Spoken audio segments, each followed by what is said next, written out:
Hey, I'm Sarah. Before I dive into my story, don't forget to like and subscribe to hear more about how I navigated one of the toughest nights of my life, an experience that completely changed everything for me. Thanks for tuning in. The evening was meant to be a celebration, hosted at Mrs. Whitmore's lavish home. The setting was perfect, with crystal chandeliers casting a warm glow over the fine china that adorned the table.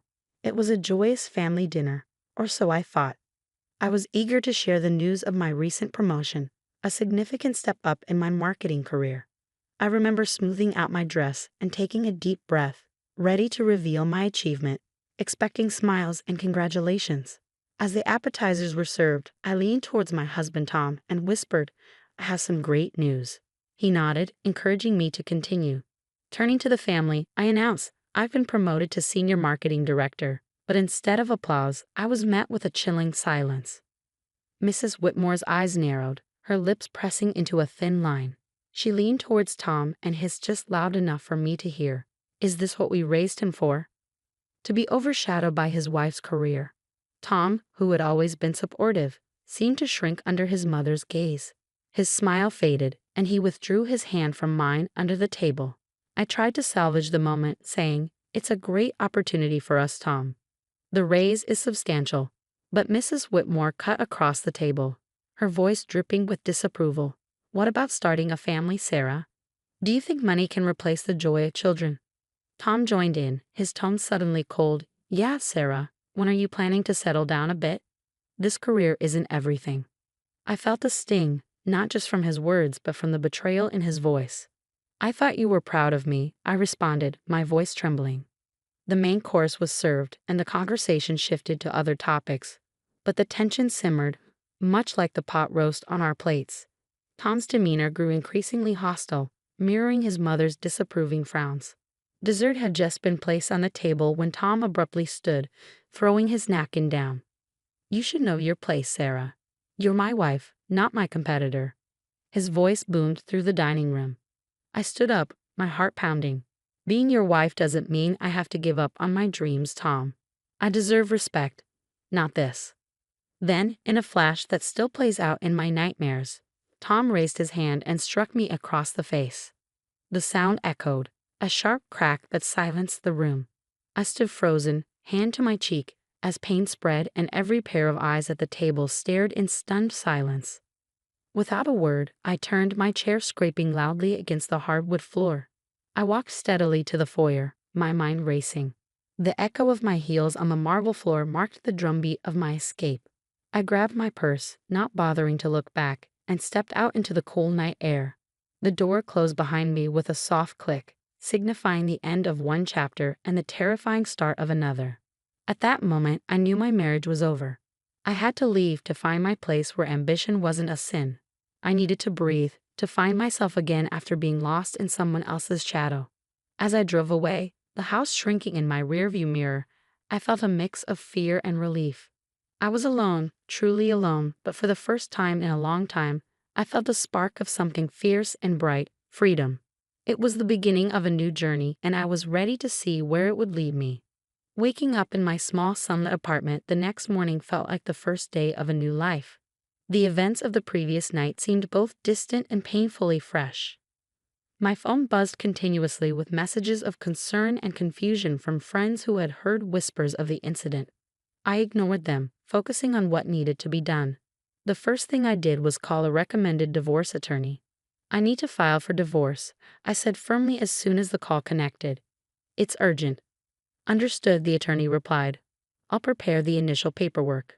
Can you come in this afternoon to go over the details?" "Yes, I'll be there." Hanging up, I felt a small, victorious thrill. There was no going back now. At work, I tried to maintain a semblance of normalcy, though my mind was elsewhere. My boss, Mr. Daniels, noticed my distraction. "Everything all right, Sarah?" "I'm dealing with some personal issues, but I'll manage." "Thank you. If you need time off." "No, I'd rather keep busy." "Thanks." He nodded, understanding. "Let me know if you need anything." Grateful, I dived into my work. The familiar tasks were a welcome distraction, and my colleagues were supportive, making it easier to breathe amidst the chaos of my personal life. "Heard about last night, Sarah. Are you okay?" "Jenna, one of my closest friends at work asked. It's been tough, Jenna, but I'll get through it. You're stronger than you think. And hey, if you need a place to crash or just hang out, my door is always open. Thanks, Jenna. I might take you up on that. Drinks after work? My treat, she said with a smile. That evening, over drinks, Jenna and I talked about everything. Despite the turmoil in my crumbling marriage, I found relief in moments of laughter and normalcy, even if just for a few hours. When I finally returned to my apartment, I checked my phone. Several missed calls from Tom. I debated whether to call him back, but decided against it. Instead, I sent a text. I've filed for divorce. Please respect my space during this time. His reply was immediate, filled with desperation. Can we talk about this, please, Sarah? I didn't mean. I responded firmly. I need space, Tom. Good night. As I put away my phone, a mix of emotions swirled within me: sadness, relief, anger. But above all, determination. I was free now, or at least on the path to freedom. Looking around my sparse but cozy apartment, I felt a deep sense of peace. This was my space, my sanctuary. No one here could hurt me. I thought about Tom, about how his own choices, influenced by his mother's toxic views, had led him to this point. He had isolated himself from the person who had stood by him all these years. It was sad, really, how he had let his better judgment be clouded. But that was no longer my problem to solve. That night, as I lay in bed, I realized I was no longer just surviving. I was stepping into a phase of life where I could finally start living. Tomorrow, I would be stronger, and the day after, even more so. This was just the beginning, and I was ready for whatever came next. As my career soared to new heights, I became deeply involved in larger, more impactful marketing campaigns. My network expanded as I connected with influential figures in the industry, hosting webinars and leading workshops that highlighted my expertise and leadership. One busy Monday morning, while reviewing campaign proposals, my phone buzzed. A call from Lisa, a well-known industry contact. Sarah, I heard through the grapevine about your personal situation. I'm sorry you had to go through that, Lisa began, her tone sympathetic yet professional. Thanks, Lisa. It's been tough, but I'm managing. Listen, I've been thinking. There's an opening for a conference speaker next month. The topic is resilience in leadership. I believe your experience, both professional and personal, would really resonate. What do you think? The offer took me by surprise, but it was an opportunity I couldn't pass up. I'd be honored, Lisa. Thank you. As my reputation grew, so did the whispers about Tom's behavior. It wasn't long before these murmurs reached the ears of those who once respected him. During a routine industry meetup, I overheard snippets of conversations about Tom. He's looking for work again, one executive muttered to another. After what he did to Sarah, who would hire him? The other replied, shaking his head. Meanwhile, Tom struggled in his professional world, a stark contrast to my thriving career. He tried to reach out several times, attempting to repair his tarnished image. One afternoon, I received a text from him. Can we meet? I need your help. Against my better judgment, I agreed to a brief coffee meetup. Sarah, I'm sorry. I was wrong, Tom started, his voice low. I've lost so much. I can't find work anywhere. It's like all the doors are closed. I'm not in a position to rewrite the past, Tom. You made certain choices, and now you're facing the consequences. But you could help me. Talk to people. Tell them I've changed. The professional community talks, Tom. They know what happened. It's not just my story anymore. It's about the choices you made. Leaving the cafe, I felt a mixture of pity and resolve. Tom was learning a hard lesson about respect and consequences, one he had brought upon himself. Back at work, I dove into my projects with renewed vigor, determined to use my experiences to empower others.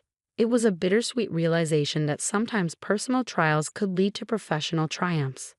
But as I looked ahead to new projects and opportunities, I knew I had made the right choices for myself, forging a path that was true to my values and my vision for the future. With the finalization of my divorce, it felt like I could finally exhale after holding my breath for so long. This new chapter wasn't just about moving on. It was about taking everything I'd learned and using it to fuel my future. At work, my role expanded beyond my day-to-day responsibilities. I started a mentorship program for young women in marketing, driven by my own experiences of overcoming adversity. It was during one of these mentorship sessions that I met Ava, a bright and ambitious intern who reminded me so much of myself at that age. During one of our mentorship sessions, Ava looked at me with curiosity in her eyes, her notebook ready. "Sarah, how do you handle criticism, especially from those who think you don't belong?" I smiled encouragingly. "You listen, you learn, and then you let your work speak for itself. Never let anyone's doubt become your reality. Use it as fuel to push harder." Ava nodded, scribbling down notes.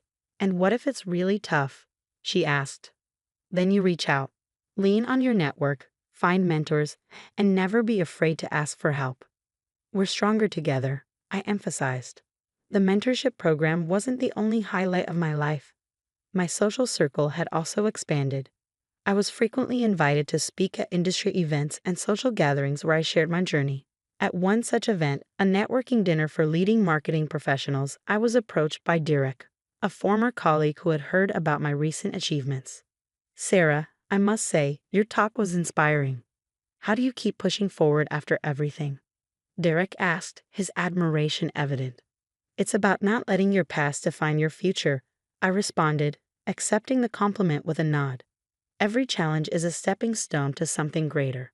Our conversation soon shifted from casual to a deeper discussion about potential collaborations. "Sarah, have you ever considered writing a book? Your story could inspire so many," Derek suggested. The idea intrigued me, and by the end of the night, I had exchanged contact information with a publisher who was also at the event. It seemed like every social interaction opened a new door, a testament to how far I'd come. As my professional and personal growth continued, so did my confidence. I hosted workshops, led campaigns, and became a voice for resilience and empowerment in the marketing world. Each speaking engagement and workshop felt like I was not just sharing my knowledge but also healing myself, turning past pains into lessons for others. After a long day of back-to-back events, I lay in bed, reflecting on how much my life had transformed. I was no longer the woman who sat at that dinner table silently suffering. I was a leader, a mentor, and a survivor who had turned her trials into triumphs. This wasn't just a new beginning. It was a vibrant, fulfilling continuation of a journey that I was proud to claim as my own. Months passed, and the echoes of my past with Tom had largely faded into a quiet murmur, overshadowed by the vibrant life I was leading. Yet one afternoon, during a coffee meetup with a mutual friend, Melissa, those old echoes stirred back to life. "Sarah, Tom's been asking about you," Melissa said cautiously. "He's really struggling. Says he regrets everything." I sipped my coffee, considering her words. "People often regret when they feel the consequences of their actions," I replied evenly. "He wants to talk, maybe apologize. He seems sincere, Sarah." "Melissa, I appreciate you telling me, but that part of my life is over. I've moved on," I said with finality. Melissa nodded, understanding the firmness in my voice. We changed the subject, leaving Tom's regrets where they belonged, in the past. Despite Tom's attempts to reach out through messages and calls, I remained firm in my decision to keep my distance. Each attempt was met with silence from my end. It wasn't out of spite, but out of a necessity for my well-being. My journey had taught me the importance of boundaries and self-respect. In the months that followed, my professional life flourished even more. I spoke at conferences, led innovative marketing campaigns, and watched my mentorship program grow. The impact I was making felt real and fulfilling. My story, shared on platforms and in workshops, resonated with many, becoming a beacon for those navigating their own battles against adversity. One evening, reflecting on the past year, I realized the depth of my transformation. I had not just survived, I had thrived, crafting a life rich in success and significance. The knowledge that Tom was out there, regretting his choices, was not a source of satisfaction, but a somber reminder of the consequences of disrespecting and undermining others. As I closed my journal, filled with plans and reflections, I felt a profound sense of peace. My past with Tom had catalyzed a journey of empowerment and achievement. My triumph wasn't found in his downfall, but in my rise, in my unyielding resolve to turn pain into power, and in my dedication to live a life defined by my values and visions. As we conclude this story, I'd love to hear from you. Do you think Sarah was justified in completely cutting Tom out of her life? Share your thoughts below, and if you enjoyed this story, don't forget to like and subscribe for more.